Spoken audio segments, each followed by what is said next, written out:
అందరికీ నమస్కారం. భారతీయ సనాతన ధర్మంలో మహోత్కృష్టమైన ఘట్టం మహా కుంభమేళా. 144 సంవత్సరాలకి ఒకసారి వచ్చే ఈ కుంభమేళాకు సంబంధించిన సంపూర్ణ విశేషాంశాలను సంక్షిప్తంగా తెలుసుకుందాం. కుంభమేళా అనేది యుగ యుగాలుగా తరతరాలుగా భూమండలం మీద జరుగుతున్న అతి పెద్ద జాతరగా, హిందూ తీర్థయాత్రగా చెప్పుకోవచ్చు. ఈ కుంభమేళా సమయంలోనే దేవలోకంలో కూడా కుంభమేళా జరుగుతుందని హిమాలయ యోగులు చెబుతున్నారు. అసలు కుంభమేళా ఎందుకు జరుపుకుంటారనే విషయం గురించి పురాణాల్లో ఏముందో తెలుసుకుందాం. దేవతలు, రాక్షసులు అమృతం కోసం పాల సముద్రాన్ని చిలకడానికి పూనుకుంటారు. క్షీరసాగర మదనం చేసినప్పుడు అందులో నుండి అమృత భాండాగారం రావడంతో అమృతం కోసం కష్టపడ్డ దేవతలు, రాక్షసులు మాకంటూ ఘర్షణ పడతారు.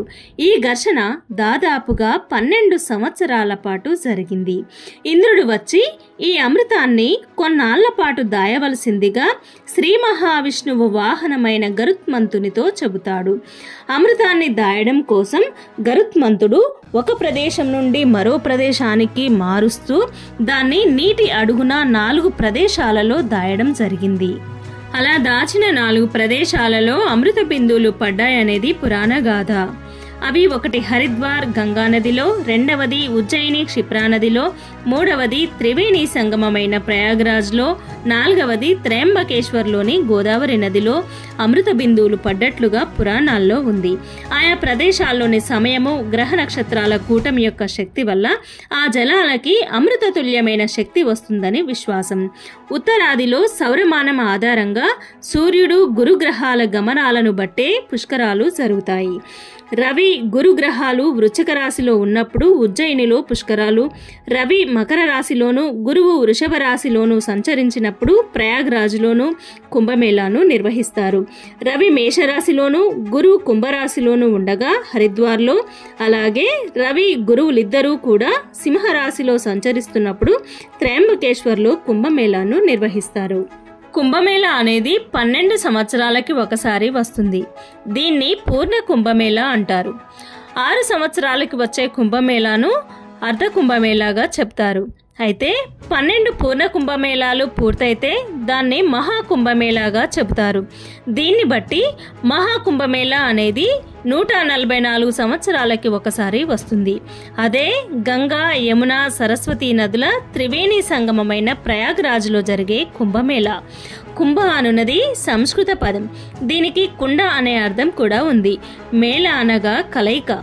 అనేక మంది హిందూ యాత్రికులు, ఇంకా హిందూ ధర్మం పట్ల భక్తిభావం ఉన్న ఇతర దేశస్తులు కూడా కుంభమేళాకు వచ్చి పుణ్యస్నానాలు ఆచరిస్తారు.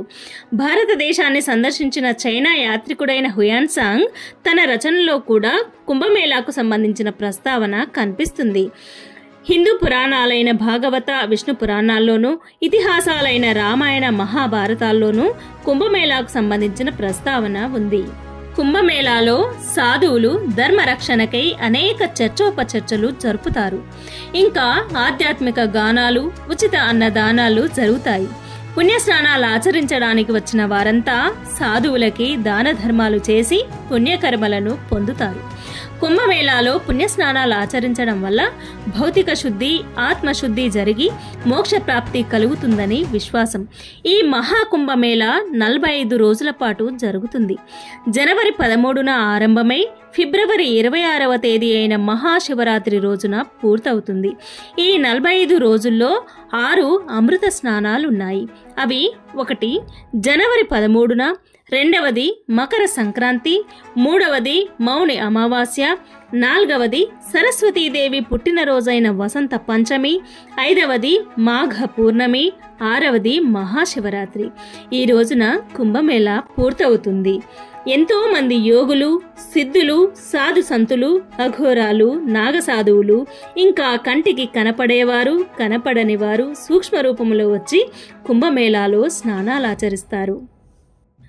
దీన్ని బట్టి ఎంతో మంది సిద్ధులు తేజస్వరూపులు, దేవతలు, యక్షులు, కిన్నెరలు, కెంపురుషులు, గంధర్వులు ఇలా ఎందరో పుణ్యస్నానాలు ఆచరించడానికి వస్తారు. కుంభమేళాలో స్నానం ఆచరించడానికి వచ్చిన వారి పాపకర్మలు దగ్ధమవుతాయి. అందుకే కుంభమేళాకి ఇంతటి ప్రాముఖ్యత. ఒక యోగి ఆత్మకథ పుస్తకంలో పరమహంస యోగానంద గారు ఇలా చెప్పుకొచ్చారు. తన గురువైన స్వామి శ్రీ యుక్తేశ్వర్ గారు కుంభమేళాలో మహావతార్ బాబాని దర్శించినట్లు. అయితే ఈ కుంభమేళా కార్యక్రమానికి హాజరయ్యే యాత్రికులకు వసతి కల్పించడానికి ఉత్తరప్రదేశ్ ప్రభుత్వం తాత్కాలిక చర్యలను చేపట్టింది. అక్కడికి ఎంత మంది వచ్చినా లోటు లేకుండా ఉచిత అన్నదానాలు చేస్తుంది. కుంభమేళా ప్రారంభమైన 7వ రోజు గ్యాస్ సిలిండర్ పేలడం వల్ల సంభవించిన అగ్ని ప్రమాదంలో తాత్కాలికంగా ఏర్పాటు చేసిన టెంట్లు ధ్వంసమయ్యాయి. అయితే ఎవరికీ కూడా గాయాలు కాలేదు. మౌని అమావాస్య రోజు అమృత స్నానాలు ఆచరించడానికి ఒక్కసారిగా జనాలు ఎగబడడం వల్ల తొక్కిసలాట జరిగి 30 మంది దాకా చనిపోయినట్లు, కొంతమందికి గాయాలైనట్లుగా తెలుస్తుంది. అయితే ఈ సంఘటనకు గల కారణాలను వెతికే పనిలో ఉంది ఉత్తరప్రదేశ్ ప్రభుత్వం. 144 సంవత్సరాలకి ఒకసారి వచ్చే ఈ మహాకుంభమేళా మనం బ్రతికి ఉన్నప్పుడు రావడం నిజంగా మన అదృష్టం. ఈ భూమండలం మీద ఉన్న అన్ని దేశాల వాళ్ళు ఇక్కడకు వచ్చి పుణ్యస్నానాలు ఆచరిస్తున్నారు. సుమారుగా 70 కోట్ల మంది కుంభమేళాకు వస్తారని అంచనా. ఈ కుంభమేళాలో 13 అఖాడాలకు చెందిన నాగసాధువులు, ఇంకా సరికొత్త అఖాడా ట్రాన్స్జెండర్కి సంబంధించినది అయిన కిన్నెర అఖాడా, మొత్తం 14 అఖాడాలకు చెందిన వారు పుణ్యస్నానాలు ఆచరిస్తారు. నాగసాధువులకు వస్త్రం అవసరం లేదని ఆనాడు ఆదిశంకరాచార్యులే నిర్ణయించారు. అందుకే వారు దిగంబరులుగా ఉంటారు. యాపిల్ కంపెనీ సహ వ్యవస్థాపకుడు దివంగత స్టీవ్ జాబ్స్ సతీమణి లారిన్ పావెల్ జాబ్స్ ప్రయాగ్రాజ్లో జరుగుతున్న కుంభమేళాకు హాజరవ్వడమే కాకుండా హిందూ మతాన్ని స్వీకరించి తన పేరును కమలగా మార్చుకున్నారు. ఈ విషయాన్ని నిరంజని అఖాడాకు చెందిన మహామండలేశ్వర్ స్వామి కైలాసానందగిరి మహారాజ్ వెల్లడించారు. ఆమె భారత్కి రావడం ఇది 2వసారి. ఆమె పుణ్యస్నానాలు ఆచరించి ఇక్కడ కొద్ది రోజులు ధ్యానం చేసుకుని వెళ్తారని చెప్పారు. కుంభమేళాలో విభిన్న నేపథ్యాలు ఉన్నవారు ప్రత్యేక ఆకర్షణగా నిలుస్తూ సోషల్ మీడియాలో వైరల్ అవుతున్నారు. ఉన్నత చదువులు చదివి ఆధ్యాత్మికం వైపు వచ్చిన ఓ సాధువు ఐఐటి బాబాగా సోషల్ మీడియాలో వైరల్గా మారారు. ఐఐటి బాబా అసలు పేరు అభయ్ సింగ్. ఐఐటి బాంబేలో ఏరోస్పేస్ ఇంజనీరింగ్ పూర్తి చేసి కెనడాలో కొంతకాలం ఉద్యోగం చేసి ఆ తరువాత అసలైన ఆనందాన్ని ధ్యానం ద్వారానే పొందగలమని భావించి యోగిగా మారాడు. అయితే తను సైన్స్ ద్వారా ఆధ్యాత్మికతను ఆస్వాదిస్తున్నట్లుగా చెబుతున్నారు. స్టీవ్ జాబ్స్ సతీమణి లారెన్ పావెల్ జాబ్స్ ఇంకా అభయ్ సింగ్ అనే ఐఐటి బాబా కుంభమేళాలో ప్రత్యేక ఆకర్షణగా నిలిచారు. అయితే చివరగా ఒక మాట, అమృత స్నానాలు అనగా సాహి స్నానాలు ఎందుకు చేస్తారో తెలుసుకుందాం. ఒకసారి గంగామాత ఎంతో మంది ఇక్కడికి వచ్చి స్నానం ఆచరించడం వల్ల వారి పాపాలన్నీ తొలగిపోయి మాలోని పుణ్యం ఖర్చవుతుందని, మరి మా పాపాన్ని ఎవరు తొలగిస్తారని దైవాన్ని అడుగుతుంది. అప్పుడు ఎంతో మంది పాపాలు తొలగిస్తూ నువ్వు మైల పడుతున్నావు కాబట్టి నీ మైల తొలగించడానికి నాగసాధువులు వచ్చి అమృత స్నానం ఆచరిస్తారని దైవం చెప్పింది. గంగాదేవి అందరికీ పవిత్రతనిస్తే గంగాదేవికి మాత్రం పవిత్రతనిచ్చేది నాగసాధువులు. అందుకే నాగసాధువు సాక్షాత్తు పరమశివుని అవతారమని భావించి వారి పట్ల భక్తి గౌరవభావాన్ని కలిగి ఉందాం. ఉత్తరప్రదేశ్ ముఖ్యమంత్రి యోగి ఆదిత్యనాథ్ ప్రభుత్వం ఇంకా ప్రధానమంత్రి మోదీ గారు కలిసి అత్యంత సౌకర్యవంతంగా కుంభమేళాను నిర్వహిస్తున్నారు. ఈ కుంభమేళాలో పుణ్యస్నానాలు ఆచరించి పునీతులు కావాలని ఆకాంక్షిస్తున్నాను. ధన్యవాదాలు.